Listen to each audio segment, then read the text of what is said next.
Štai matome nuo kolektoriaus ateinantį mazgą. Šiuo metu šioje vietoje temperatūra yra 68 beveik laipsniai. Tuo metu grįžtama temperatūra į kolektorių yra 52 laipsniai. Na, ant pačio kolektoriaus galime pažiūrėti, kokia temperatūra yra. 74 laipsniai. Tuo tarpu boilerio apačioje 54 laipsniai yra.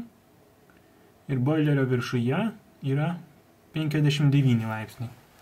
Na, boileris yra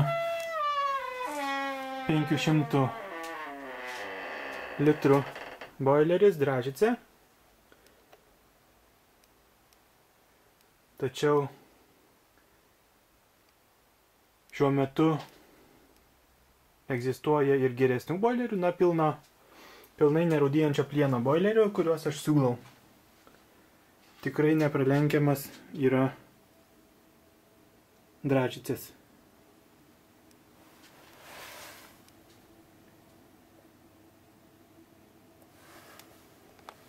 Na, matome temperatūrą kolektoriaus netgi yra pakilusi iki 75,2.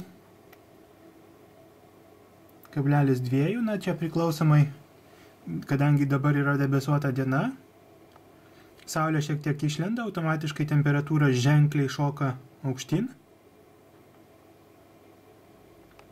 Ir dėl to matome, kad saulė nebūtinai yra reikalinga šiai sistemai.